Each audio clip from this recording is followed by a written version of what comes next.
innovation, and so on. Sir has completed many projects and still many of them are ongoing, funded by various agencies such as SERB, Indo-Korean Joint Project, ICMR, and many more.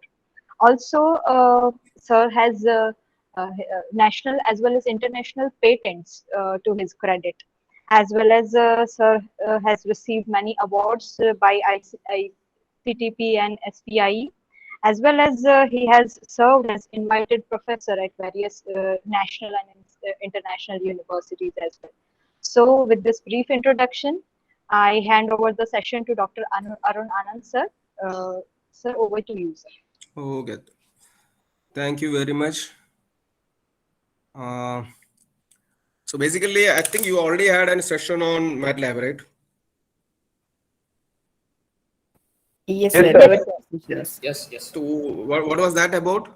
In fact, I don't remember at all. Last time I think I had sessions on MATLAB, but I don't remember what I talked about. In fact, totally I forgot about that. So I made a presentation, and I was thinking like last time. I just remember that I had talked about signal processing using MATLAB. So that's what I did. In fact, last time, if I remember correctly. Right. So what was the first session of MATLAB about? Yeah, so let me ask some of the participants if they can convey this information. Yeah, that would be great. Sir, Sir, our this next is session. Okay. Soumya, please continue. Yes. sir. In first section, they gives the idea about the basic of how to add or subtract and how to draw the graph. This type of basic they are Okay. teachers. Okay, fine. Okay, fine. So what I have in mind is that, in fact, I have a presentation, in fact, with so mainly like basic information initially that might have been covered. So what I'll do is that anyway, I'll share the presentation. And if you feel that is already covered, you can tell me, I'll go ahead. And then we will talk a little bit about signal processing and maybe how MATLAB can be used for basic signal processing. So what I have in mind is basically use of Fourier transforms for signal processing, basically like spectrum analysis, and maybe like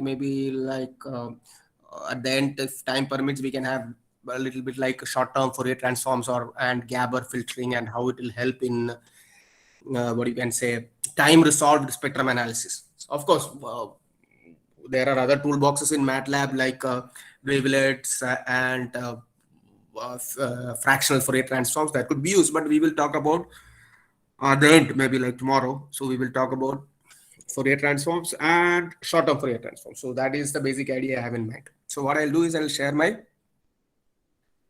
screen.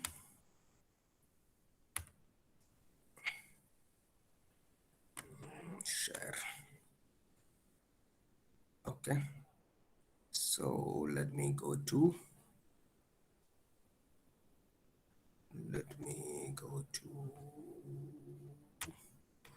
So can you see my screen? Yes, sir. So this is basically recycled from one I think an old presentation of mine. So it might be a little bit old, but it's okay to start with. So I'll start with what what we use MATLAB in our lab. In fact, as such, now we are basically migrating towards Octave because it's a free version that's almost equivalent to MATLAB. Of course, it doesn't have such powerful visualization tools as MATLAB, but of course it is still, most of the things can be done in Octave, and it's totally free. So if you don't have MATLAB, you can download Octave and use it. The same script files you make in MATLAB can be used in Octave also. And we also, for visualization also, I'm basically writing my codes in Python also, so because there are a lot of libraries and functions available in Python that is not available in MATLAB also. So we are slowly shifting towards maybe like initially using Octave and then towards Python. So most of our things are now being implemented in Python, especially for some of the things we do include like off-site in the optical instruments, it is taken to the field, and then data is acquired, and the data is sent to an offsite PC. So there the code is implemented in Python, and then so same code, of course, MATLAB code also can be used, but of course MATLAB code is mainly for prototyping, not for an instrument that is working in the field anyway. So there Python, the whole image processing module is written in Python, and then the whole image processing is done, and the results are sent back to the user using mostly Python. So the same can be implemented using MATLAB, but of course it has got its limitations. I'll also try to talk about the limitations also, if possible, if time permits. Okay, so basically what we do is that something like this. So one of the advantage of MATLAB, using MATLAB, is creation of GUIs, or now basically GUI functionality is basically converted into an app development environment in MATLAB. So it's basically development of apps. So it can be used for, so it's pretty easy to, rather than just typing the codes in your command prompt, it is easier to use GUIs, especially for you have to use or acquire data multiple times, or to analyze data multiple times. Your GUIs are much better. So we use it for data acquisition. So in our case, the data mostly is in the form of images. Then those images are processed. So it's signal processing. So this is DAC. Then this is signal processing. And then after the signal processing, of course, just a second. Give me just a second. Hello. हाँ sir, मैं sir वो एक class चल रहा है sir, मेरे को नहीं, उसके बाद देख लेता हूँ सर. हाँ सर, हाँ सर, ठीक है. हाँ सर, हाँ sir. Sorry about that. Okay, so for signal processing and then data analysis, so basically the processed images are basically you extract features from the processed images, and then these features are analyzed for maybe like disease identification, etc. And one of the most powerful thing about MATLAB is the visualization. So that is not there even in Octave or in Python. It's pretty difficult, but of course they have their own uses, and MATLAB has its own use.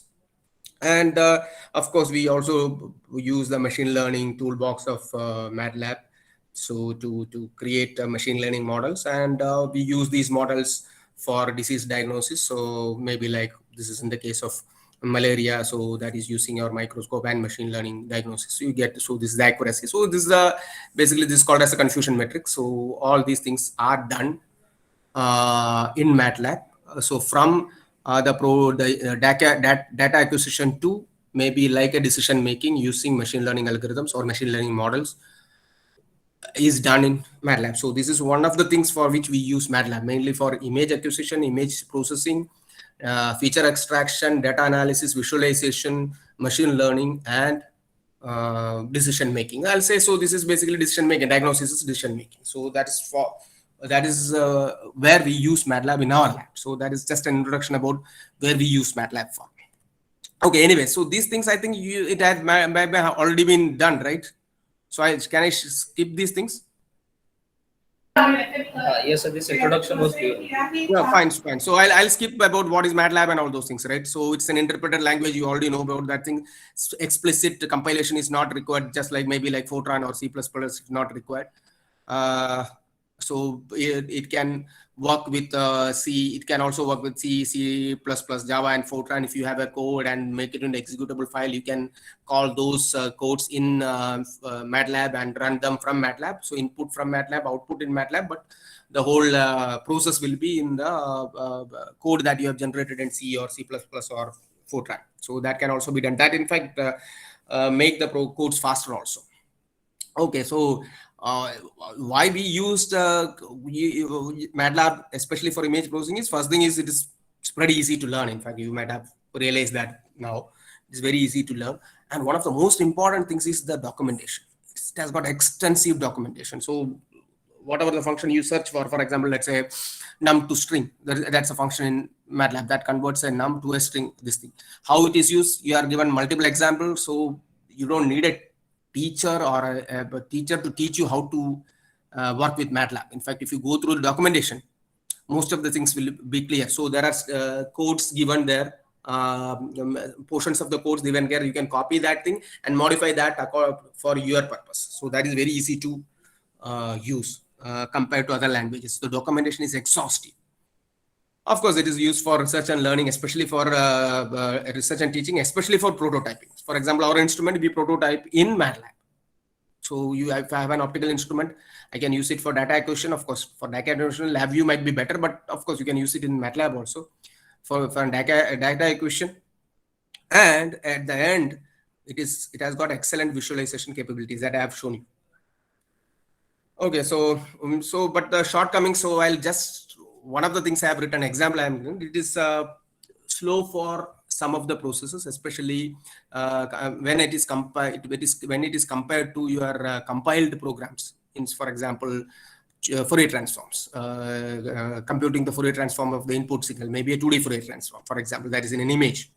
It is much slower compared to, for example, if I download a recipe in maybe in Fortran and compile it into an executable file and do a 2D Fourier transform, it will be much faster compared to that of MATLAB. Of course, if you at the end, once the prototyping is over and you want to convert that code to a C++1, you can do that in MATLAB also. So then you can make it into an executable file and use it for your on-field applications, for example. Definitely. So it is not designed for large-scale system development. It is basically for prototyping of the instrument. Okay. This I don't have to talk about. It consists of your language, working environment, graphics, functional library, program interface, and etc. So I'll not talk about it.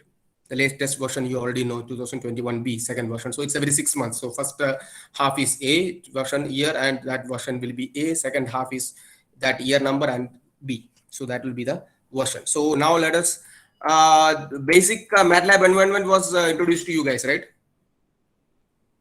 Yes, sir. Yes, sir. So this you know about this, and this you know anyway. Can you see my MATLAB environment? Yes, sir. We can see the command window. Okay, so this is already explained to you, right? I don't have to do anything here. Yes, sir. This basic calculations. No, not calculations. About the whole window itself. Yeah, we can see the window here. No. I'm asking. It has been explained, right? What does each things do?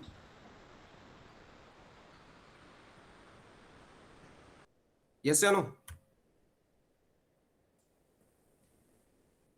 Most of the functionalities on that toolbar, it was demonstrated to us. Yes. So you know about the command windows, whether your whole thing is done in the command window, that you know, and then you have a command history and a workspace.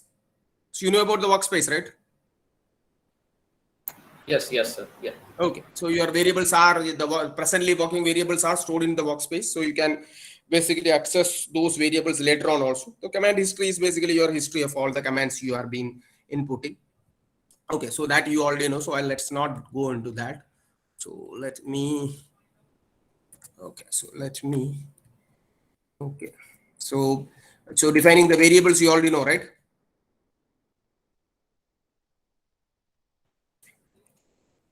This you know. Sir, no. Variable we already defined. No. So you said that it's already been done, right? Sir, there are participants who might be new to MATLAB. Although these are covered, but they have not used it, so it might be difficult to connect these. So if you have time, you can actually. Oh, okay, fine. So that's what I was asking for. Okay, fine. So basically, it's better if I cover these things, right? Yes. Fine, great. Okay, done.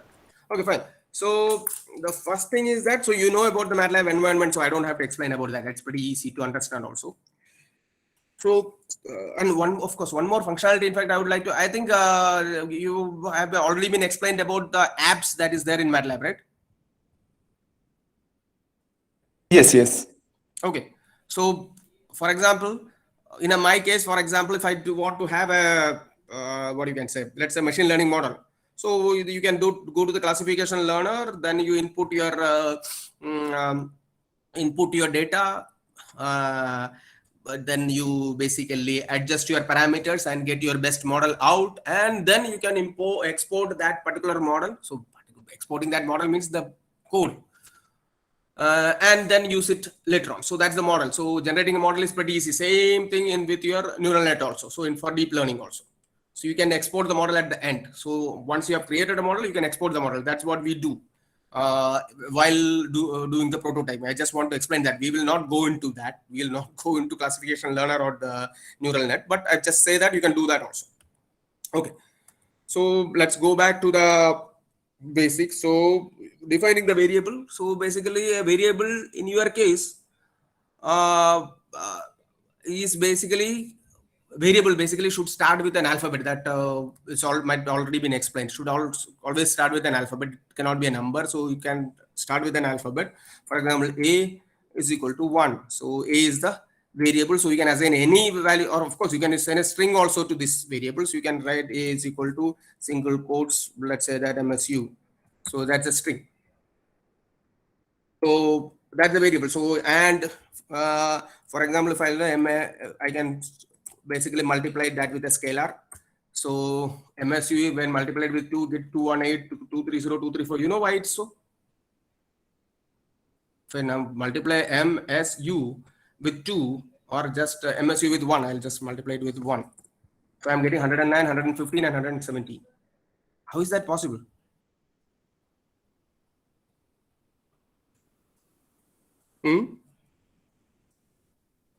I don't know. Okay, so basically each number is assigned its ASCII code. ASCII code to hua? I think you know about ASCII codes, right? No, sir. I don't know. Okay, fine. So then I don't have time to explain those things. So leave it. So each number is assigned a numeral value. In fact, each alphabet is assigned a numeral value. So that is the value that is displayed here. So you can look up for ASCII code and all those things. So that we may not have time to explain those things. Anyway, I just want to see whether you guys know about it or not. Fine. If you don't know, it doesn't matter in our what you can say interactions. It doesn't matter. So anyway, so you have a variable. So I'll just define the variable again. A is equal to 2. So this is a variable, and in MATLAB, anyway, everything is a matrix, right? It's matrix laboratory. So everything is a matrix. So A is also matrix. So matrix basically has got rows and columns, right? So usually a matrix can also be called as a vector because it has got multiple attributes, right? For example, it has got more than one attribute. Then it can be called as a vector. For example, why it can be called as a vector? For example, your let's say in Cartesian coordinates, your vector, let's say that you are in 2-dimensional Cartesian coordinates, your vector is let's say that ax into your unit vector in the x direction plus ay into the unit vector in the y direction. Ax and ay are basically its weightages, right? This or components or its weightages. You know these things, right? So you can define a vector like, how will you define a vector? You will define a vector like this, ax, ay. So you know ax and ay, then you multiply ax by this thing and ay by y. So that is the vector to talk about, right? Yes, sir. Yes, sir. Okay. Yes, sir. Or let's say that human being, for me, human being is a vector. Let's say human being. So I'll not write this vector notation here because it's not exactly a vector. So if I want to define a human being, so just male or female won't work. So if I want to identify somebody, just male or female won't work. Gender won't work. So gender can be one of the weightages or one of the components, G. Let's say gender. Next might be like maybe the height. And next might be the mass, right? And next can be the age, etc. So this, for a computer, developing computer code, this is nothing but a vector, right? So first is that's a female, height is 170 centimeters, your mass is let's say 55 kilograms, age is let's say 24, plus some other attributes. If you put, you will be able to identify a particular person. So that is equivalent to identifying this vector using ax and ay. Clear?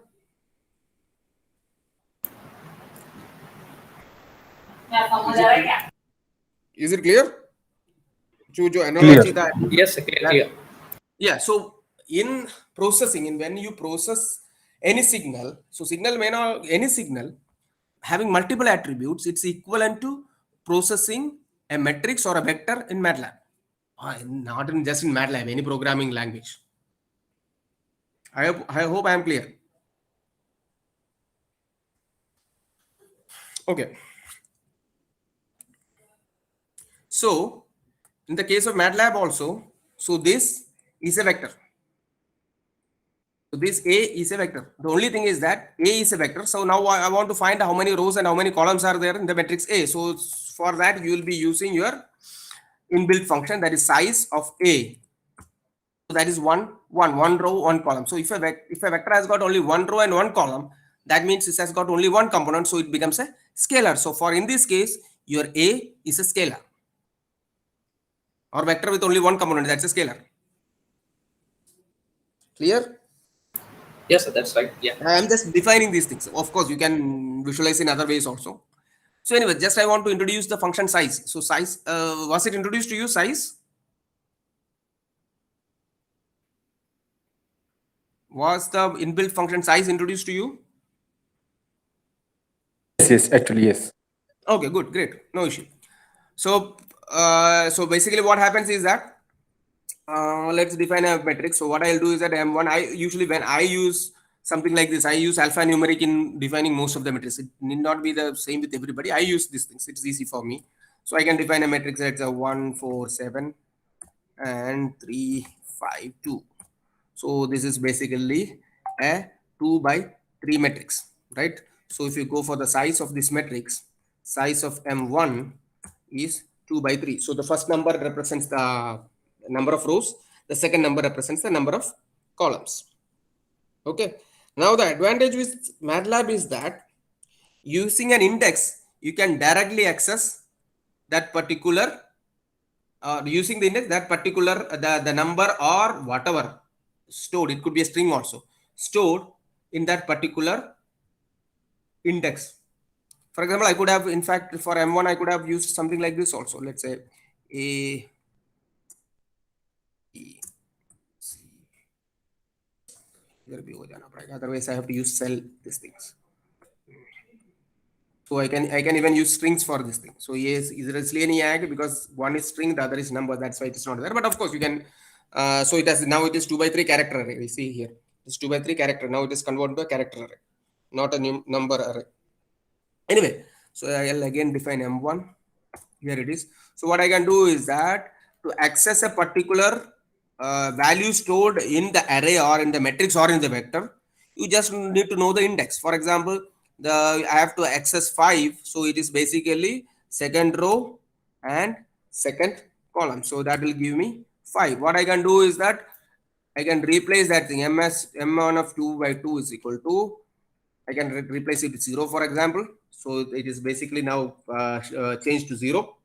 So you can directly access that the number stored in that particular index, and then so these two are indices, right?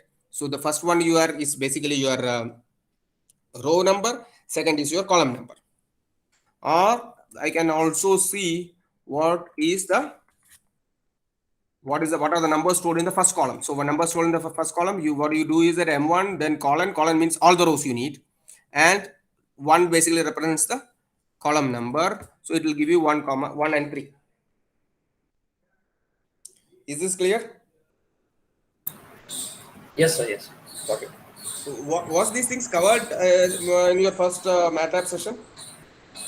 Not this. I don't think This so. thing also sir cover, but if you sir say again, then it is one type of revision. If it within the time we'll say, then one type of revision. Okay, fine. Okay. Yes, sir. It would be good to revisit this again. You need to revisit or not to? Yes, sir, we need. Actually, we are new student. That's why I need. Fine, great. Okay, no issue. So basically what you can do is that using the indices, you can access anything that is stored in the array or in the matrix. So for example, I can also see, let's say M1. So let's say first row, column number 1 to 2, row number 2 to 3. So that will give you these two. Now it is a new M1 is the new array, right? I have replaced by 0. So this is it. So 4072. So that is your output. And of course, you can do this index and modify the matrix also. For example, I'll use the same thing. It's equal to. So I want to multiply these numbers by a scalar by 2, let's say. So that 2, this thing. So second, your first and second row, as well as second and third column are now basically multiplied by 2. So 4 becomes 8, 0 of course remains 0, 7 becomes 14, and 2 becomes 4. Right? So, okay, for a 2 by 2 array, this is pretty okay. Accessing these things is not a big issue. 2 by 3 array or the 5 by 5 array, you can easily see those things. But when you talk of an image, for example, if you talk of image that you have captured on your cell phone camera, so let's say it's a 4 megapixel image or a 12 megapixel image. 12 megapixel image means usually if it's 16:9, it is, I think it's around 3000 by 4000 pixels. So your matrix, your size of the matrix will be 3000 by 4000. So first thing is that you will not be able to access these numbers. Of course, you can see these numbers. That's not a big issue to display these numbers, but going through those numbers will be difficult first thing. So there, especially when you talk about image processing, you want to change a particular region. You want to change the intensity of a particular region. You know the region. You want to see change the intensity of the particular region. You can give the indices, your row numbers and column numbers for that particular region, and then you can of course change the intensity in that particular region. So it becomes very simple to or easy to access those numbers. Okay, one thing I forgot to tell you guys is that images are basically nothing but an array of numbers. Okay, whatever your camera records is nothing but an array of numbers. You know about those things, right? Yes. Okay, so for any computer language or any computer code you develop, when you input an image, basically it is converted to an array of numbers. It may be more than one array. For example, if it's a color image, you will have 3 arrays, one for red, one for green, and one for blue. So you will have 3 2-dimensional matrices, or you can say it's a 3-dimensional matrix. And these matrix is when combined together forms your color image. So for example, if you have a color image, I think I have it somewhere here. Let me go ahead and can show you that thing. We'll come back to this later. Okay, script view will come to that. Okay, for example, this is an image. I think I got it somewhere from internet. So I'm basically going to show you the area inside the square. So it's something like this, and out of that I'm showing the region in the red rectangles. You can see the pixels here, right? So on the downside, you can see the pixels here. So these are the smallest elements in an image. So they are called pixel elements. Okay. And for the computer, for example, if it is containing, so it's a color image, it will have this. So basically I'm showing this area. So it will have red, green, and blue channels. Of course, this is separated using MATLAB only. So when I read in the image into MATLAB, it will have n by 3 images, or n by 3 metrics. So n by 1 is your red channel, n by 2 is the green channel, and n by 3 is the blue channel. So you can easily separate the channel. So basically now you are creating the spectrum of the image. So if you have, let's say, 100 such images at different wavelengths, then it is called as hyperspectral imaging. You might have heard about hyperspectral imaging. I don't know. It is used in remote, especially in what you can say, imaging of Earth and finding the area, geological deposits and all those things. Anyway, so now how MATLAB sees these images. So this is the displayed image. So see here. So I have read in the image, and I'm displaying the size of the image. Now the size of the image, look at the size of the image. This is the number of rows, that is 1065. This is the number of columns, that's 897. And there are 3 channels. These are called the channels. Channels means red, green, and blue. Of course, you can say that the dimension also, it doesn't matter. So this is the image, and when you combine this and display in MATLAB, this is how it looks. But now you really know that this is a combination of these three things: red, blue, and green channels. And basically MATLAB sees this thing, an array of numbers for red. So this is your red channel, this is your red, green, and blue. So it is nothing but an array of numbers. Now you know how to process. For example, I just want to increase the red content. What do? You multiply this bit by 2, for example, and then combine again. So you will have an enhancement of red. Now I want to decrease the component of red. What I'll do is that I'll multiply by, let's say, 0.5 and then combine. So now the red channel is now basically suppressed. Is it clear? Yes, sir. Clear. Yes, sir. Got it. Okay. For example, so this is your matrix. So this is your vector, right? So this is an array. So this is a matrix or an array, and I multiply it by the scalar. So there is an intensity, this thing. So this is nothing but vector multiplied by 3 by a scalar. So this is a scalar. Because a single number, I'll call it a scalar. Okay. Same thing. What I can do is that I can divide it by 3. So this is again a vector. So I'm using the square matrix because MATLAB sees this thing, the numbers inside the square matrix.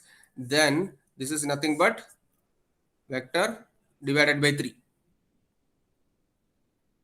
Okay, vector divided by a scalar. So this is again a scalar, not this thing. This number is a scalar. Okay. Now what I can do is that I can multiply it with an array also. I don't need to multiply with an array, this thing, scalar. I can multiply it with another vector. So this is a vector, and this is also a vector. So this is your vector 1, vector 2. This is vector 1. What I'll do is a dot, not direct multiplication. This is corresponding element multiplication. I'll come to that. And vector 2. So this is a vector multiplied by another vector. So this is a Gaussian filter. I'm using a Gaussian filter. You know about Gaussians, right? And it will give you this thing. Is it clear? Is it clear? Yes, sir. Clear. So for example, corresponding element vector multiplication and corresponding element multiplication are different. Vector multiplication, what is the rule for vector multiplication?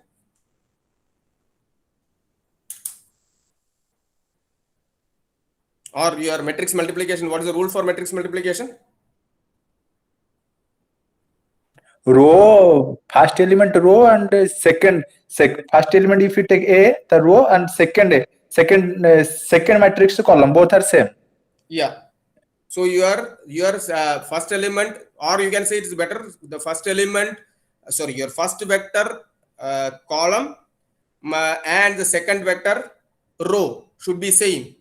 And the output, what is the dimension of the output?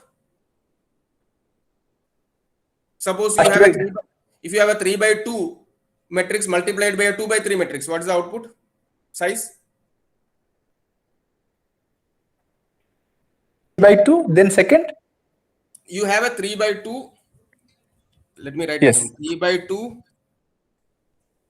multiplied by a 2 by 3 matrix. 3 by 3. It will be a 3 by 3 matrix, right? So that is your matrix rule for matrix multiplication. For corresponding element multiplication, what do you have? If you have a 2 by 3 matrix multiplied by a 2 by 3 matrix, so that is dot star, it will give you a 2. Sorry. So this will be a 3 by 3. This will be a 2 by 3 matrix. So each element of first matrix is multiplied by the corresponding element of the second matrix. Clear? Clear. Okay. In most of the image processing, this is what we are going to use. And in machine learning, this is what we are going to use. We will use. We are not going to use those things. We don't have time for machine learning and everything. In most of the image processing part, it is corresponding element multiplication. But in machine learning, to make it easier, your machine learning, so it is easier, especially let's say that you are going for logistic regression, or even maybe like linear regression, logistic regression, or even support vector machine. Usually it is a matrix multiplication that is used. Matrix multiplication makes your codes much simpler. Okay. So, but in the cases where we talk about, if we have time for the image processing part, we will be using this one. This is mostly used. So whenever you put a star, it is corresponding a dot and a star, then it is corresponding element multiplication. For direct vector multiplication, you will have M1, let's say star, M2. So only then this rule should be satisfied. So that I think you have already done, right?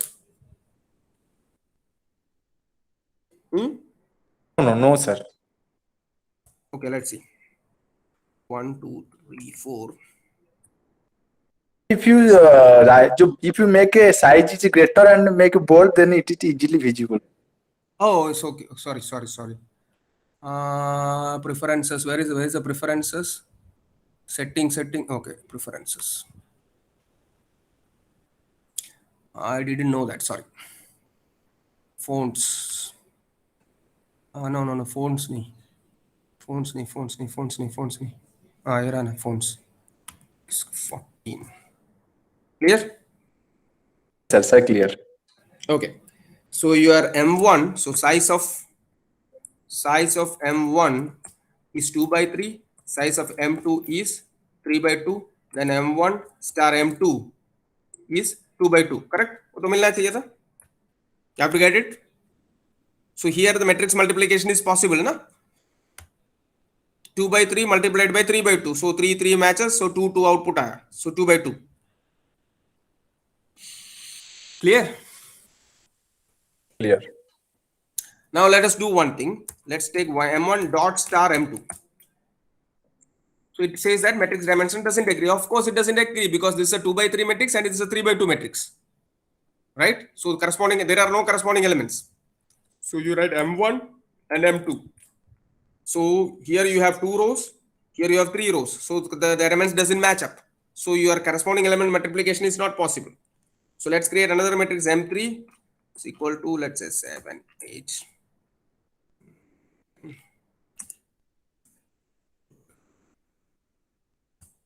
So now if I put M2 dot star M3, it should work because those have got the same dimension. So if this is your M2 and this is your M3, so this is 1 multiplied by 7, which should be 7 M2 dot star M3. Issue क्या है कि वो दिखाई नहीं देगा.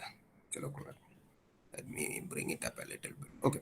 So 1 multiplied by 7, 2 multiplied by 8, 3 multiplied by 9, 4 multiplied by 10. So you know about, now you understand, right?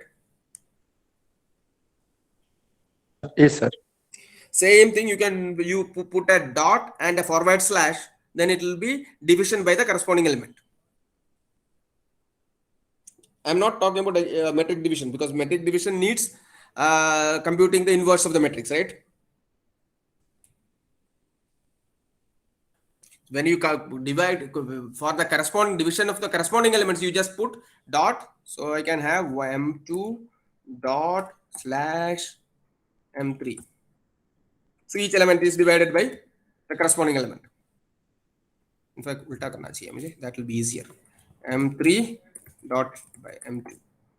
So let me create M3 here, M2 here, M3, M2, M3. So first thing is that 7 by 1, 8 by 2, 7, 4, 9 by 3, 10 by 4, 2.5, 11 by 5, and 12 by 6. So now you know how it comes out. Okay? Okay, sir. Okay, now one of the things is that you know about how to clear the variables, right? Clear the variable. You know how to clear the variables. You can directly go to the workspace and delete them. Or if you want to create a particular variable, just clear, let's say A. So that variable is gone. And you want to clear them all, just clear all. So this becomes very important when you are dealing with large matrices. For example, you are making multiple Fourier transform of a 12 megapixel image. So in between you are storing all those, means it is going serially. So you might be storing 10, 15, let's say 3000 by 4000 pixel arrays with 3 channels. So your memory, you will go out of memory. I don't know how to show you, it goes out of memory. It doesn't need, what you can do is that you can generate a random number array with maybe like 50,000 by 50,000 elements and then store a new matrix which is twice that array, and third matrix which is thrice that array, it will go, it is out of memory. So clearing your memory becomes very important when you are dealing with big arrays. For small arrays like this, it doesn't matter. But for when you talk about big arrays, clearing your memory becomes really important. So for example, in my codes, in many of the cases, you will be seeing in between the codes, you will be seeing I'll be clearing multiple matrices.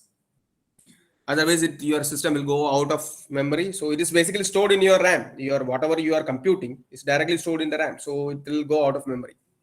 So you have to be really careful when you are dealing with big arrays in MATLAB or big matrices in MATLAB. Okay. So this is just one example. So we have this microscope. The whole data acquisition is done by MATLAB, data analysis, comparison between the extracted features and the decision making. So that's the prototype I told. Let's not get into these things because these are some of the analysis that can be done. That is done. So I'll just skip this. I'll just skip this and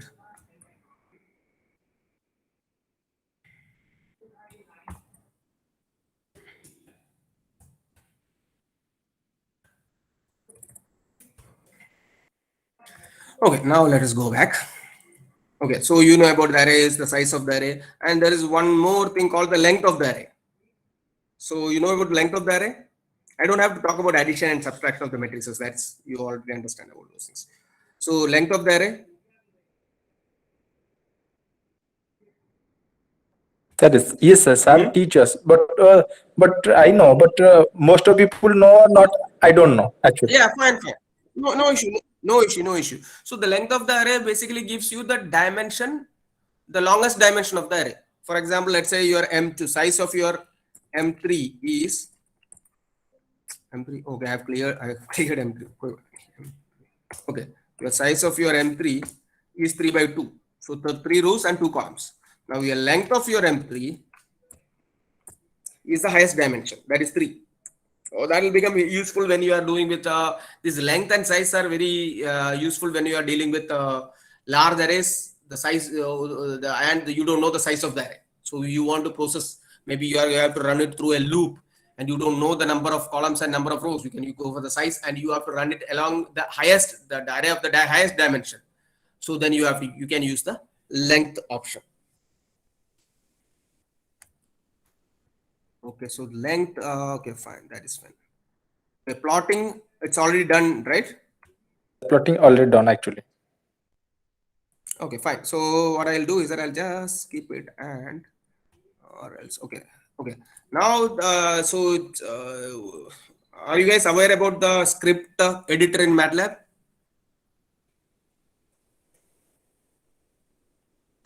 Script files in MATLAB? No, sir. No, okay, fine. So I'll start with the script files. So basically, they are called as script files because it's like your script of a movie. Okay, what is an algorithm? Algorithm? Set of logical instructions, we can say. Yeah, set of logical instructions, and you have to add one more thing there. Yeah, it is a set of logical instructions. For example, if I want to come to SVNIT, so you can send me a note saying that go to Baroda railway station, get on a train, get down at Surat station, go out of the station, get at a rickshaw, instruct the driver to go to, I don't know whereabouts the place in SVNIT. Anyway, go to the place, get down at the main gate, ask the security person, so right, you give your credential to the security person, get inside, take the first right, and then the next left, and you will be at the Department of Applied Physics. So that is the set of instructions, right? Logical instructions.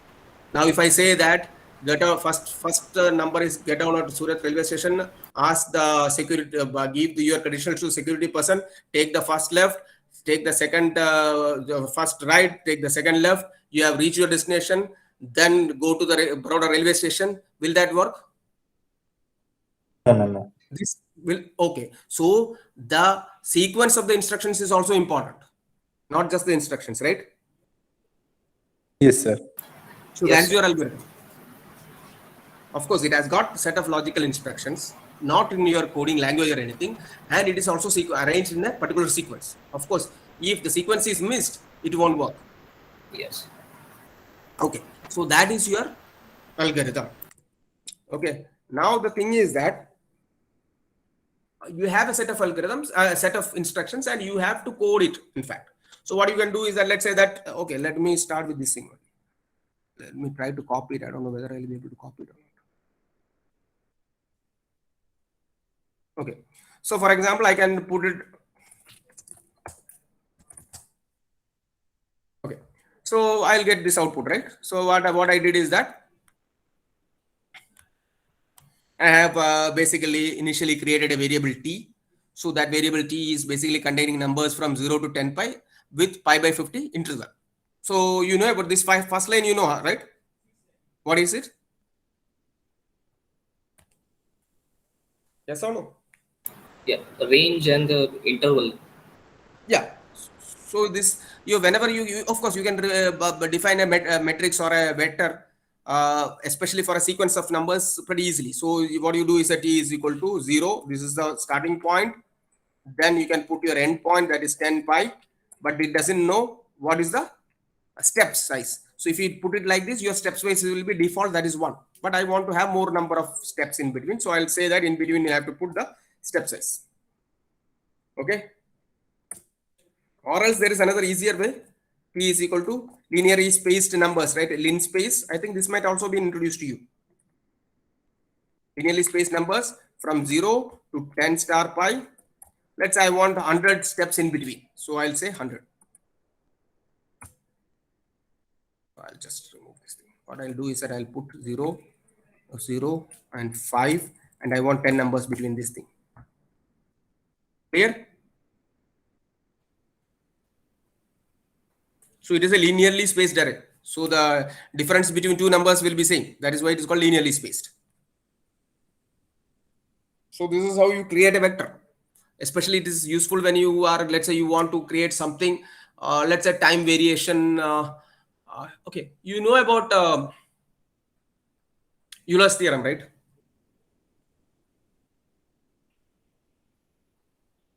Yes?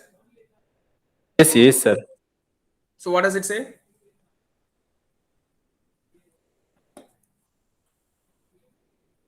What does it represents? Difference, sir. It represents a differential equation. Euler's. Yes, sir. Okay, what is the Euler identity?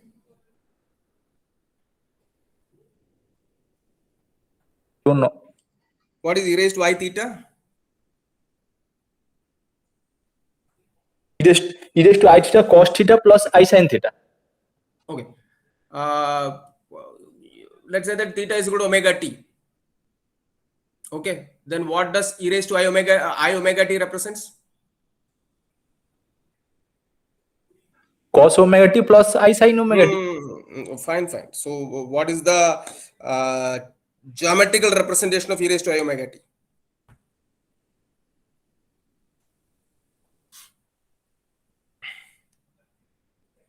E raised to I omega t is nothing but e raised to I 2 pi f t. Okay. So what does it represent geometrically? A circle? It represents a circle. And it represents what circle? Unit circle. Right? Yes or no? Sir, yes, actually, yes. It represents a unit circle. Now you want to create a code. So we will go to that later. You want to create a code in which you want to represent unit circle by the use of its exponential form of your complex number, that is e raised to I omega t. And you want to basically show that it's a unit, or you want to basically visualize or basically create a video or create a, what you can say, yeah, it's a video of your unit circle. Especially this is really good in, especially for visualization. Huh? So then first thing is that you need a set of numbers that represents your time, points. For example, you are going from 0 to 1 second. right? So you need a set of numbers from 0 to 1. Maybe let's say it's divided into 100. So what you do is that you create t is equal to linspace 0, 1, 100. So it will create numbers between 0 and 1, and it will create basically 100 numbers, linearly spaced 100 numbers between 0 and 1. Clear? Yes, sir, this one is clear. Okay, now I think I don't know whether I have. तो मैं देख रहा था लेकिन I don't know whether I have it or not. Okay, I'll come to that a little bit late. I'll do that thing. So I'll show you how to create this thing. It's hardly 5-6 lines of code. That's it. And you can beautifully see, and you can change and add with multiple exponential functions and see the different, especially in the argand or the complex plane, the different shapes it makes. Okay, what's the exponential of a complex number? Can you tell me? Exponentiation of a complex number means e raised to I. That's in Euler this thing, e raised to I, and your z is a complex number. So what does it represents?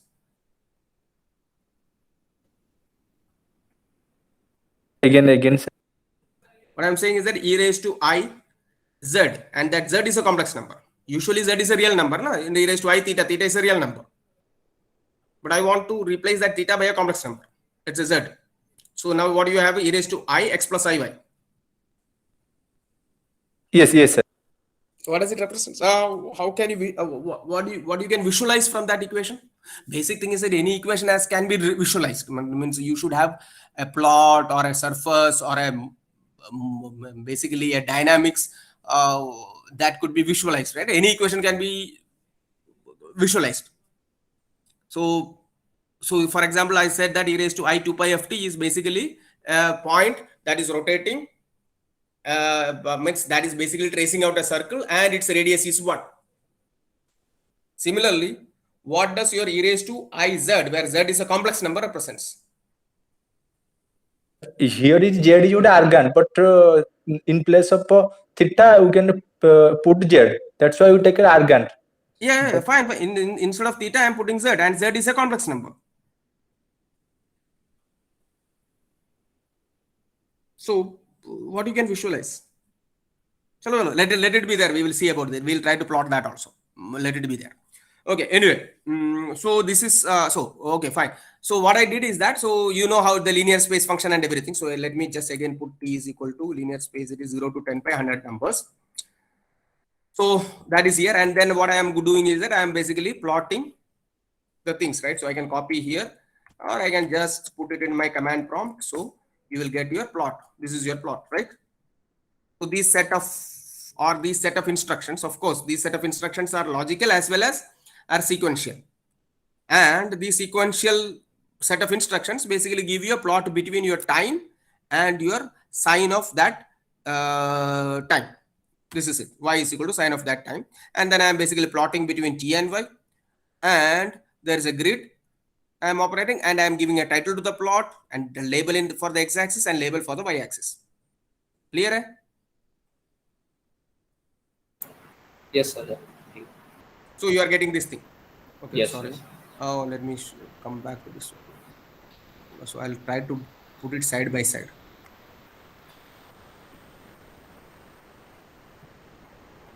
Okay. Now, so now I want to plot between, instead of let's say that instead of 0 and 10 pi, I want to plot between 0 and let's say 7.5 pi. What I'll do, I'll again create t is equal to 0 to 7.5 pi of 100 points. Then I'll create y is equal to sine of t, right? And then plot t and y, right? Then grid, I want to grid on the plot. So grid on. So that is grid on, and then I'll put a title for the plot. I'll put a label for the x-axis and label for the y-axis. So y label and x label are used for labeling x and y-axis. Title is the title of the plot. You already have seen that thing. I don't have to explain those things. I hope so. Y label label is Y. So you get again the plot with all the labels and the title. Now you want to repeat it many times. It is always you have to code in the command prompt, right? So instead of doing that, so as I told you, your algorithm is a script, no? It is like a movie script. Movie script basically gives you like, so what will be the scene number 1, scene number 2, scene number 3, etc. That's a movie script, right?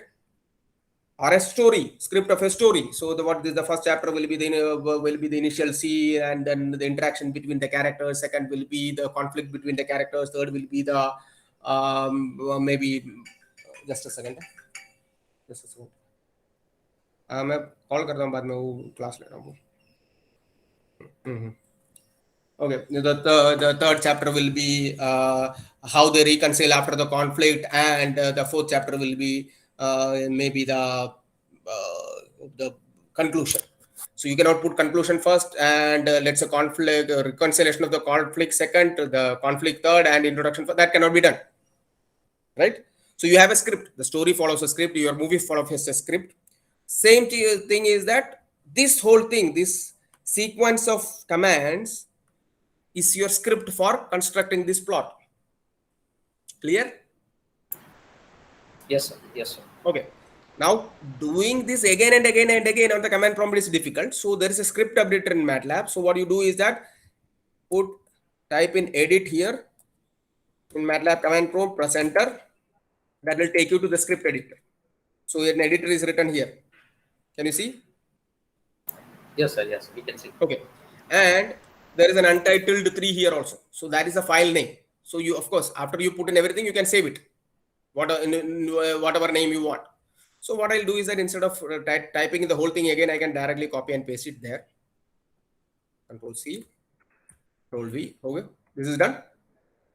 This is the script editor. So now you have your script that is on a what you can say inside the editor. First thing you do is that save. Let's say save as lecture material. I should put it in SVNIT. Just wait for a second. Whichever folder you want to save it. SVNIT. Okay, fine. I want to save it here. So let's say that script. Okay. What do you want? Example 1, ex1. So the automatically .m is the extension is attached to this thing. So for MATLAB files, it is script file. This is .m. That is done. चेतना बाद में class ले रहा हूँ. Okay, so this is example 1. Now you want to run this thing. So what you can go to your command prompt and key in ex1.m. You don't have to give the extension ex1 and plus enter. ex1 said, hey, wait, I'll just save it as another name because I want to show you something. Example, I'll write this better, SVNIT1. Yes, SVNIT1. Okay, this is better. So I'll write as, I'll just key in SVNIT1 and press enter. So it says that it's an unrecognized function or variable because presently you are not in the folder where you have stored your script file. So you have to go to the folder where you have stored your script file. So you can see the folder where you are presently is just by keying in PWD. That is called the present working directory. You enter. So this is the present working directory. But where have I stored it? I have stored it. So I have stored it in D class 2021 SVNIT inside that thing. So what should I do? I should go to that particular folder. So usually what I do is I'll just copy it here and then just CD Control V this thing. So I'm inside this folder now. So you can see the code here. Can you see it here? SVN81. It's not code one. SVN81. It is here. Can you see that? Yes, sir, we can see. So okay, now you the directory path. Yeah, that's the directory path. Yeah, absolutely. So you should be in the working folder, the folder where you have stored your script files. Otherwise, it won't work. Of course, you can add the path. You can add path at any time, but I usually don't. I avoid that thing because I have multiple files having the same name, but doing different things in different folders. For example, I use, let's say, ASP GUI. So that is stored in 3 different folders. In 3 different folders, it does 3 different things. So if I am in folder 1 and I have used ASP GUI, and now I have shifted to folder 3 and again doing ASP GUI, it might be doing something different. So what I do is that I basically go to that particular folder and make it as my present working directory, and then do or use the codes or the script files rather than adding the folder to the path. If you are adding the folder to the path, your code is directly accessible to MATLAB. So it is now, so you basically go to that particular folder. Now if I key in again SVNIT1, so the whole script is executed directly and you get your plot. So now you don't have to key in all the, what you can say, all the lines of the code here in the command prompt. Is it clear? Yes, sir. This is clear. Okay. Now, so let me close it. There is one more way to execute the code. There is a run button here. Can you see that? Yes, yes. So you just click on that. It is executed. You can do that also. Okay, let me go ahead. I don't know whether I can go reach up to the signal processing part. I doubt it. Anyway, okay. Now, if I want to change only, let's say that instead of this thing, I want to plot cost.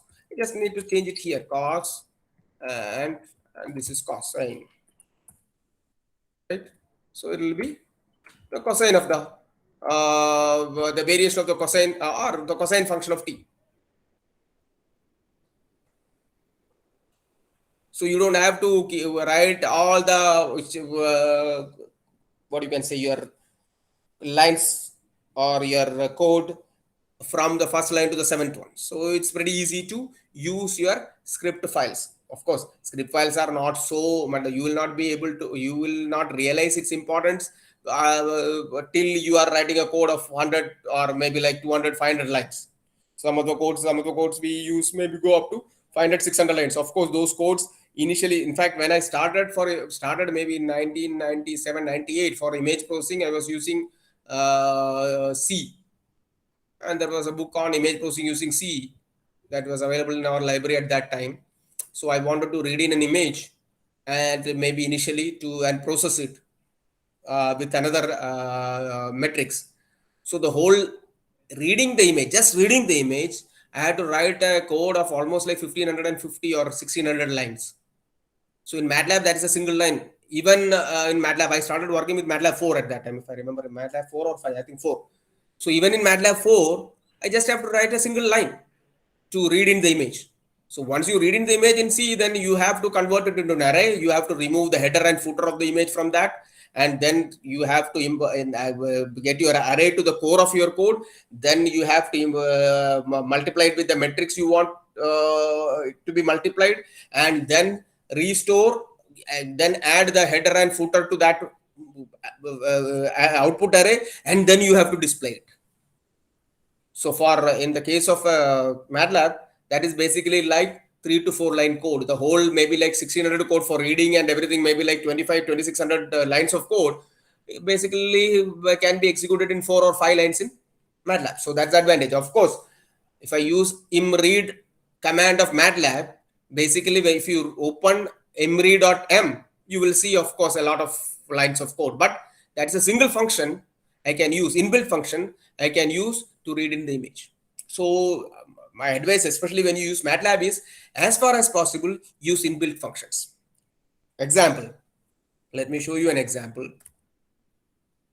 Let's say that, let me save it as I'm creating another script file.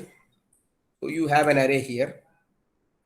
Let's say a letter A. So let's say 17942. So I'll just have, so this is basically an 1/5 array. So I am going to use the length command here, and I'm going to use the for loop. Are you guys familiar with the for loop? No, sir. Okay, so I have to introduce loop first. So let us go step by step. I'll not do this one now, especially using the inbuilt functions. I'll come to that a little bit later. Okay. So we have talked about this thing, about the script editor. We have talked about present working directory, using a range of numbers. Let's skip input function. Okay, we have to have input function. We cannot skip input function. Okay. Now, if you want to, okay. And now, if you want to input the range, okay, I have a custom range of numbers. I want to create a custom range of numbers in this case. So basically, you want the user to input the starting point, end point, and the number of steps between the starting point and end point. What you can see is that you can write it here. Starting point is equal to 0.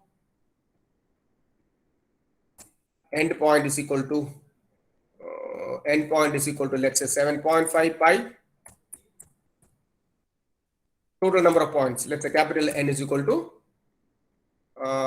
I got a starting point. I'll just end point.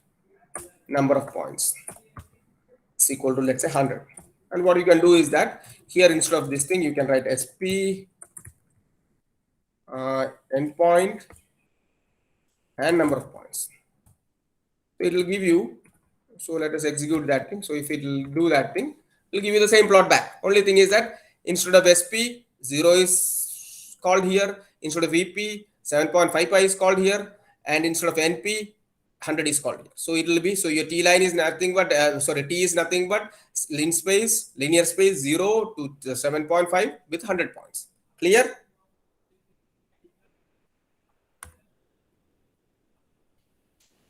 Is it clear? Yes, sir. Yes, got it. Yes, sir. Okay. Now, so what I want the user to input these numbers, not going into the script file. So if you create a script file, I also don't like anybody else to tamper with the script file. So I want to input without going into the script file. Then you have to use you can use your input function. So input, then let's say that you have to prompt what you want to input, starting point, start point.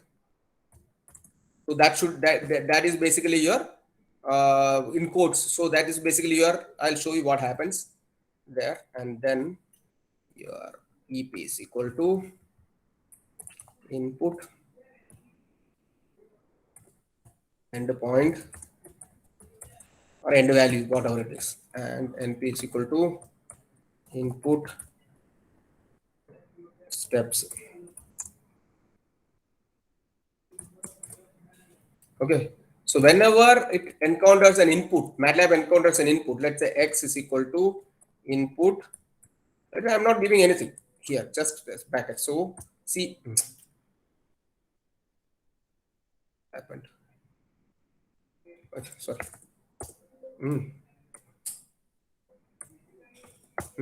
So it will just wait. You can see here your cursor is blinking, right? So I'll write 10, then 10 is assigned to X. Clear?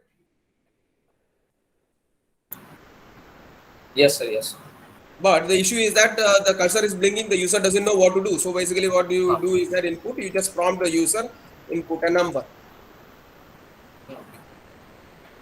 Input a number. So basically now the user knows, okay, you are supposed to input a number, let's say 10 or let's say 11. Now X is assigned 11. Clear? Yes. So what I have done here is, so I am asking for 3 inputs: starting point, end point, and the number of steps. So what I do is that let's run it. So start point, let's say 0, end point is 10 pi, and number of okay. So instead of input, I have written INO out. No? Input. MATLAB is pretty clever. Right? It will say what's the issue. 0 and star pi. That's 1000 steps. That's it.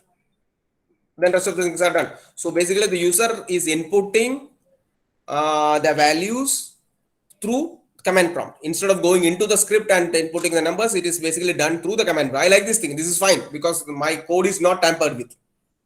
The user basically doesn't know what is inside the code. It is basically a black box, but the user just knows that it basically outputs a curve between the basically time and cosine. So it plots between sine and the time versus cosine of time. That's the only thing the user knows. All the inputs are through the command prompt. Of course, you can do it through a GUI and all those things. So let us skip GUI now. Graphic user. GUI basically means graphic user interface, just like a window. So the window you are seeing is a graphic user interface.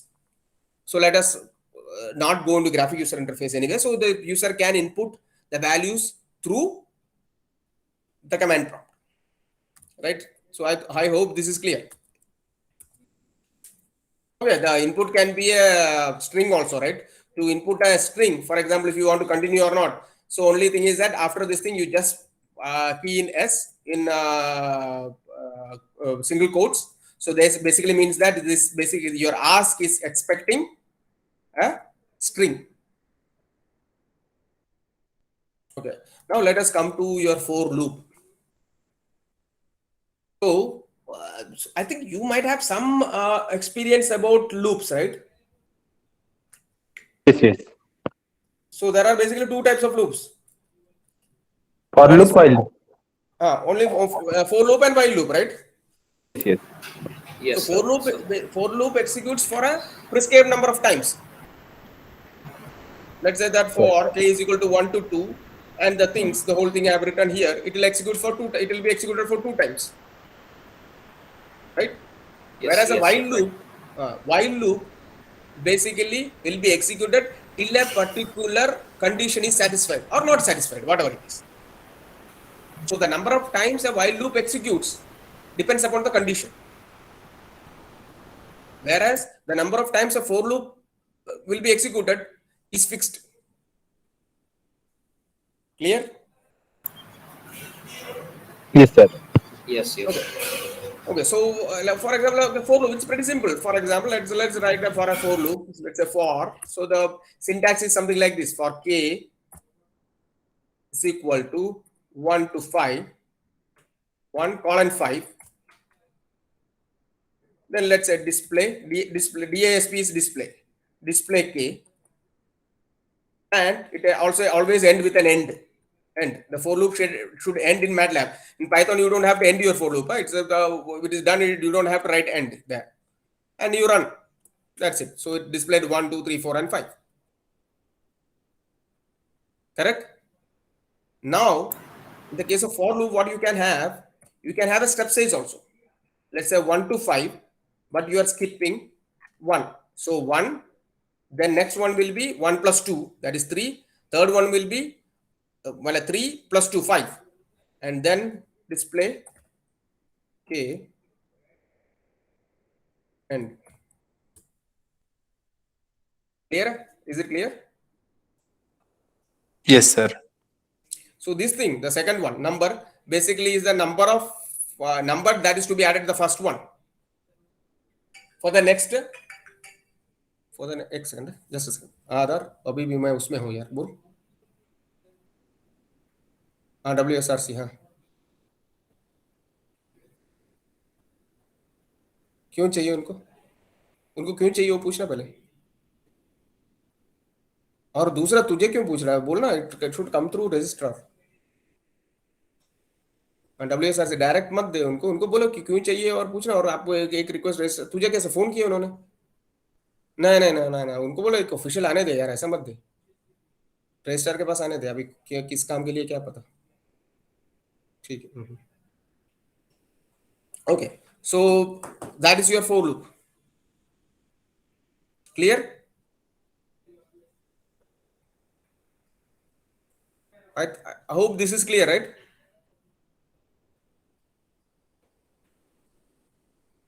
Yes, sir. Now let's do while loop also. So that is condition, if it is met or not. Let's say that a is equal to 10, and while a is greater than 5, display a, and a is equal to a minus 1, and so it is greater, a is greater than 5. So 5 is not greater than 5. Y is equal to 5. So 10, 9, 8, 7, 6. When a reaches 6, Now this condition is not satisfied. A is greater than 5 condition is not satisfied because the next one, A becomes 5. So A greater than 5 is not satisfied. So it comes out of the loop. Clear? Yes, sir. Okay. So that's the two difference. That's the difference between your while and your for and your while loop. What I'll do is that I'll send these notes also. This is basically used in our first year MSc initial this thing. So this can be executed in Octave also. Need not be in MATLAB. But the whole whatever codes I can send you, I'll send to you. It can be executed in. It can be executed in Octave also. So what I request you is that you download Octave, install it, and the same code that we can use in MATLAB can be used in Octave, and it is free. So whatever I said, if I write MATLAB somewhere, just replace it to Octave and it will work. So for example, here I have written MATLAB. The same thing will work. Okay. So I'll send the codes. We don't have time to write specific codes anyway. So this was a Fibonacci series. So how it is executed. So I'll send those things. I'll send you these codes. Oh, let's forget about the anonymous function, inline function. So we don't have to go into that. Okay. Now, okay. So now there are. So did I make any? Was I clear or not so far? Am I clear or not so far?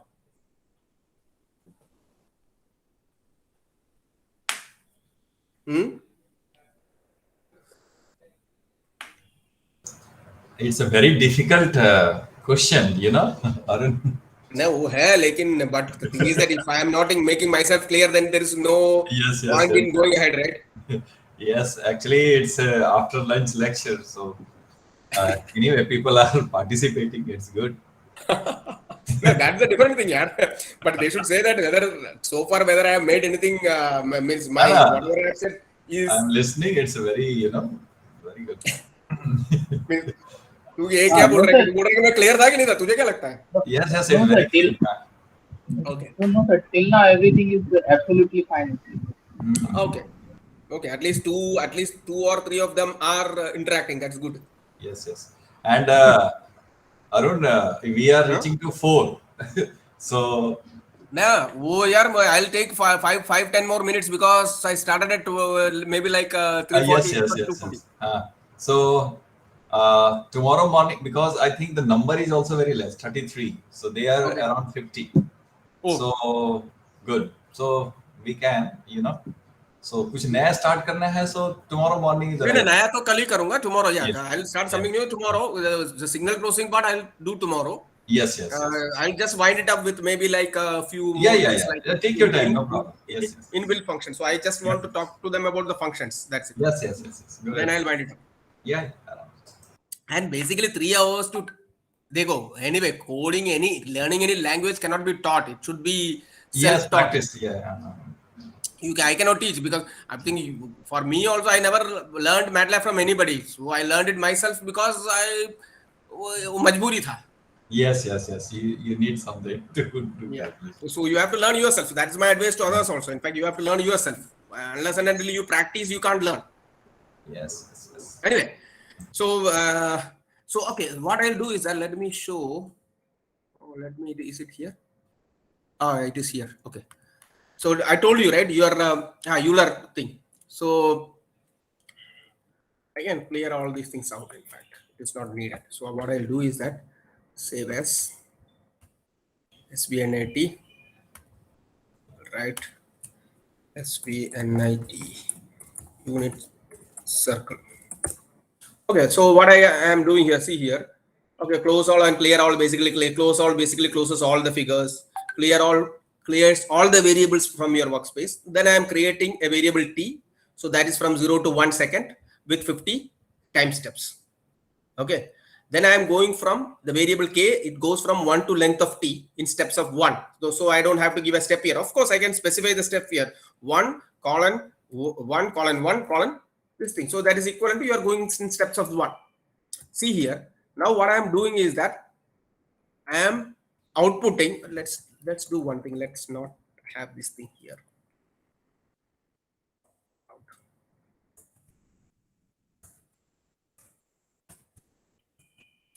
wrote me here.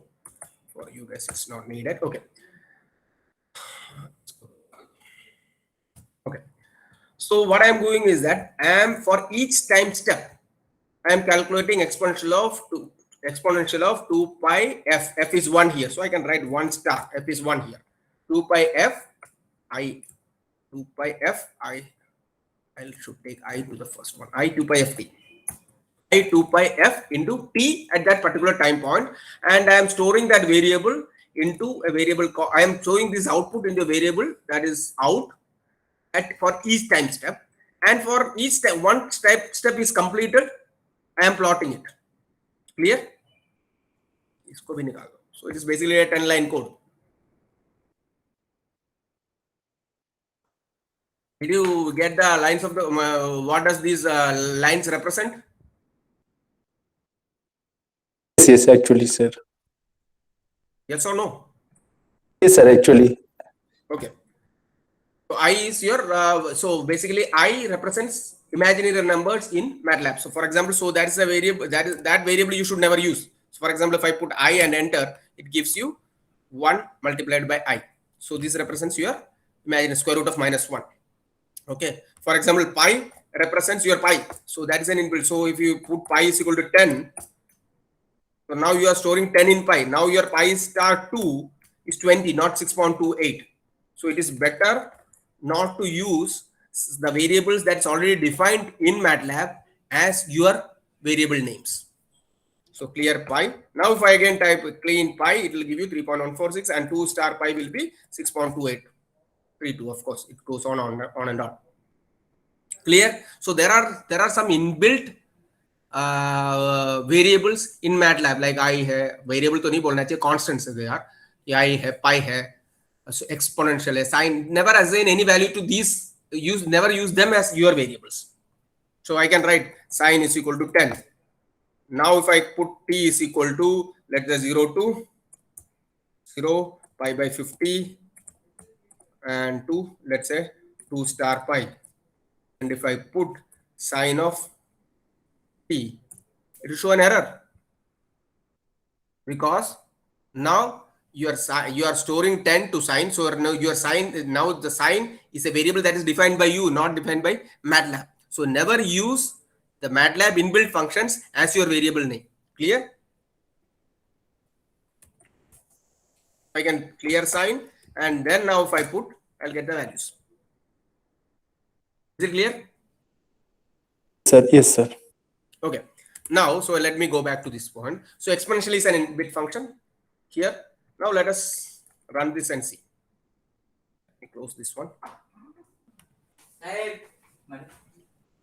So basically it traces out a unit circle. Can you see that?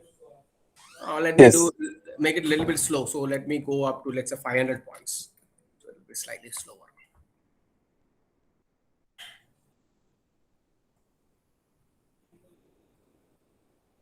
So the unit circle, so this is your complex plane. Though the x-axis is your real axis, y-axis your imaginary axis. So this is your complex. So this is your Argand diagram. Clear? Time, how much time you tracing time? No. Don't look at the tracing time, because I am calculating at each point and tracing it. So for example, I calculate the first point, trace it. Then the next step will be, you will have first and second point, again trace it. Then first, second, third point and trace it. So it takes more than 1 second. Definitely, it takes 10 seconds. But this is basically meant for one cycle. So that means 1 second only. So it is like a scaling version of 1 second. Yeah, go ahead. Sir, we can introduce time also. It is the time. Here it is. It is t. This is t. Now line number 3 is your creating your time variable, no? And that time variable is inputted here. See here.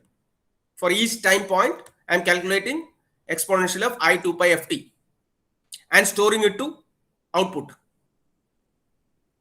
Out.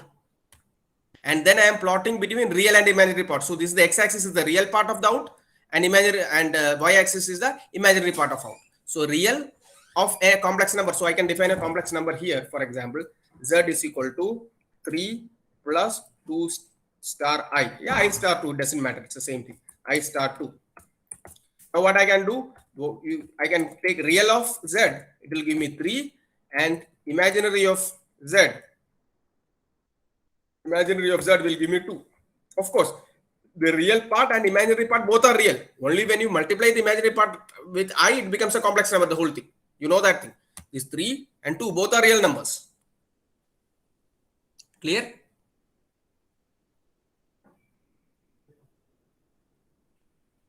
Am I clear? Yes, sir. Okay. Now what basically in this case, what I am doing is that, for example, let's say that you have only 10 points here. Let's say you have only 10 points here. You have only 10 points here. So the first point is time t is equal to 0. So let us run it through once, then you will know about things. Let me do one thing. Let me copy this. So let me explain this to you. Control C. Let me go to this one. Control V. This is your code. Now what happens is that, okay, for first this is t is equal, so this is, I'll create a matrix with t is equal to 0, not 0 to 10 nahi hoga, yes. So there are totally 0 to 1 and 10 numbers. So how many? So the 0 to 1, 10 number, it includes 0 also. So I have to create 11 numbers. So 10 hota tha. So if I put it 11 here, so there will be totally 11 numbers. 0, let's say 0.1, 0.2, 0.3, etc. up to 1. Total 11 numbers. Clear? And then when you come to the next line, it becomes k is equal to 1 to 11. Length of t is 11. Clear? Yes, sir. Yes, sir. Okay.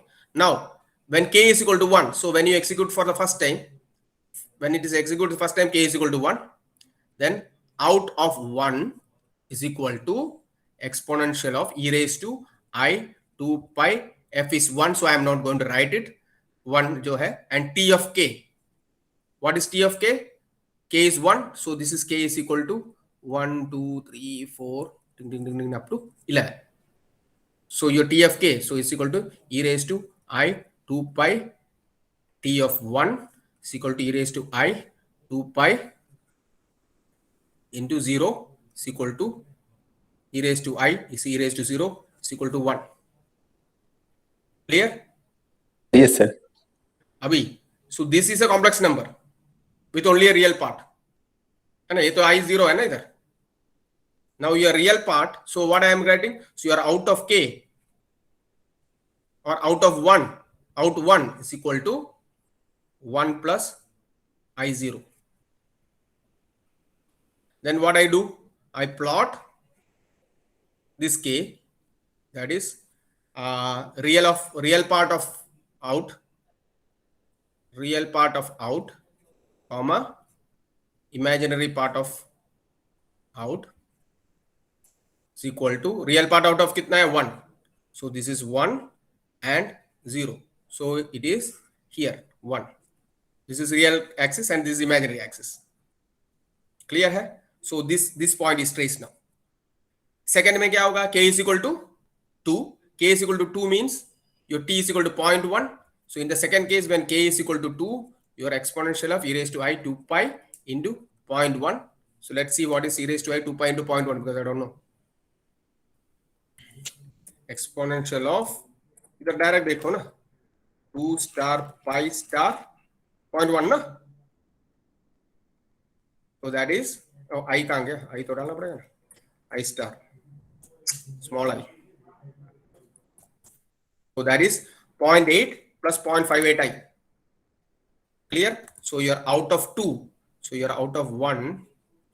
Out 1 is 1 plus I0. Out 2 is equal to 0.8. I'll just write 0.8 plus 0.59. I 0.59. Clear? Now, yes, sir. Now I am plotting both the numbers now. I'll plot real of whole out. So now your out is having 2 members now or 2 numbers now. So I'll plot this one first. So I'll plot. So this is 1. Second one is 0.8. Let's say this is 0.8 and this is 0.5. Second one is here. Now I go to the third one. It comes here. So I'll trace the whole thing all the time. And then next one comes here. Then again trace the whole thing. Then it comes here. Then I'll trace the whole thing. Then it comes here. I am tracing the whole curve again so that it comes back to this point. Am I clear? Yes, sir. So let us run it once more and then you will know. So that's 1000 points. So you will get a feel. It will be slow. Here. Now at each time point, I am tracing the whole thing, the whole out. So see here. So each point. So basically, I am going from first here, second here, third here, and it will trace out the whole circuit. It's going to take a long time. Huh? So each time, one more point is added to your output. That is out, and then it is traced. Of course, you can trace the whole thing at the end also, but then you will not see the circle moving, right? Oh, it is taking a long time. Let me reduce the number of points. My laptop may not be able to handle that thing. So let's go to, let's say, 200 points.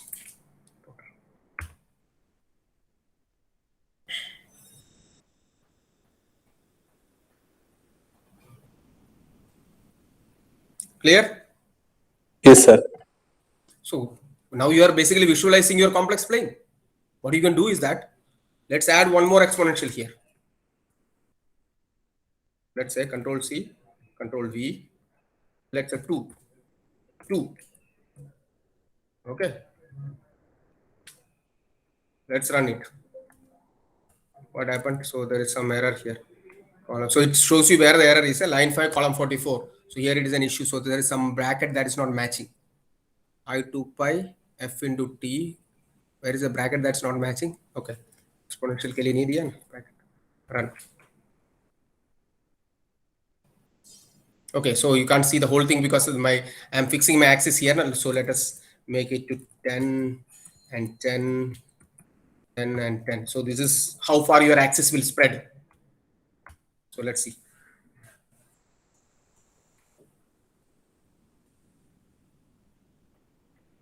So you can make, in fact, really beautiful plots just by plotting in your complex plane.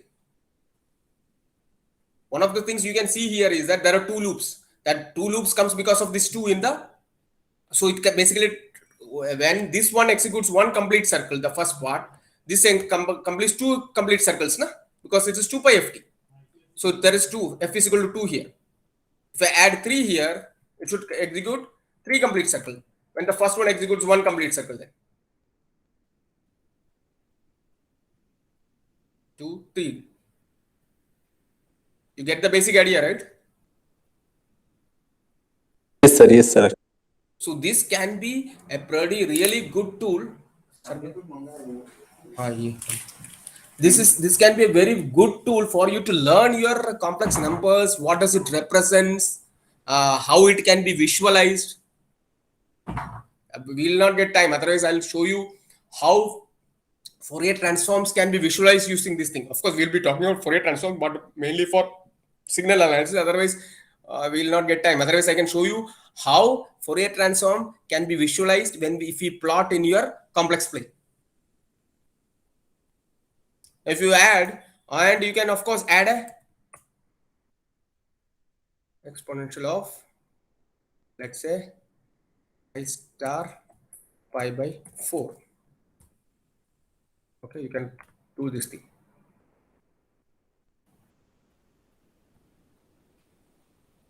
What did you do?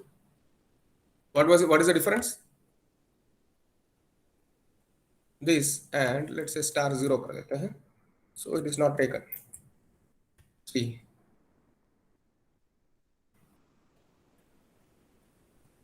What is the basic difference between these two? So what is this curve and this one? And why? And why? What does this do? So I am adding another x pi by 4. What does it do?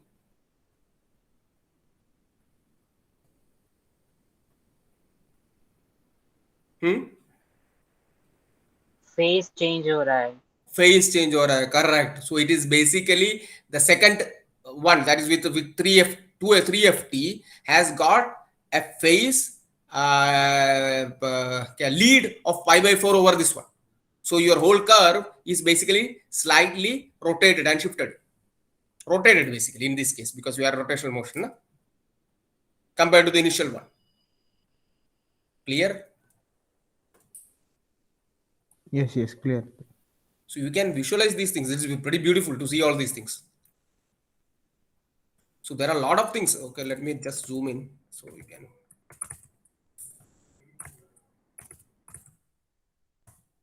And play around with these things and learn a lot. Huh?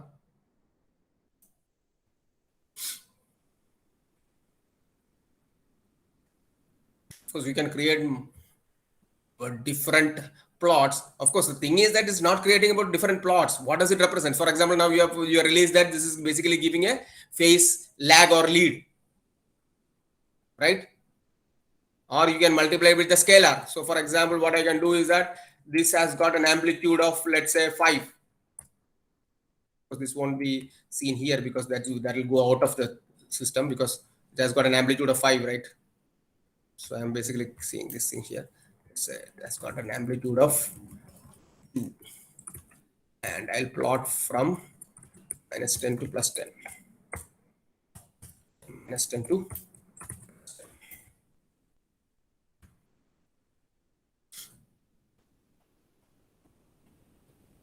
change, right? So now it is going here because it has got the second function has got a higher amplitude. Is it clear? Yes, sir. Yes, sir. Yes, sir. Okay. So if you guys are what you can saturated, we can basically wind up here. Sir, can you very quickly show us also one example of Fourier transform of any function? We will do tomorrow. Okay. It's okay because the whole thing what I was planning is that I want to introduce how do you do the coding in MATLAB and mainly use it for your signal processing. So signal processing basically is for Fourier transforms. Yes. किसका list? Just a second. Cement में जो पास होके आए थे मारू के पास वो list पड़ी तो ले लेता ना, मतलब ले लेते ना, बढ़ जाएगा ना, 1100 हो जाएगा. चलो बढ़िया है, ठीक है. So do you have any questions for today then, or do you want me to do something else tomorrow? I can do that thing. So you can give your suggestions. Okay, participants, any more questions? You can ask. Just wanted to ask regarding the Fourier transform. Like tomorrow we'll be having a session about FFT also, right? Like yeah. So basically, what I want to do is that I want to introduce you to the signal processing. Okay. Initially, what is the signal, your Nyquist criteria, and then to take you to Fourier transforms and time series analysis. Okay. Got it. Basic idea is to go up to time series analysis, and basically time resolved frequency, let's say, analysis. Yeah, if the time permits. Fine. Got it. Anything else? Okay, so any other questions for today from anybody? If not, then I think we can wind up this session. Thank you so much once again, Arun Anand sir, for this wonderful session. And we hope to continue tomorrow morning with the very first session also. Yeah, so we will start at what time? 9:30, right? Yes, sir, 9:30. Okay, we will do that thing. Okay. Thank you so much, sir. Okay, so see you all again tomorrow at 9:30 a.m. Thank you so much. Okay, bye. Yes, thank you, sir. Bye. Thank you, sir.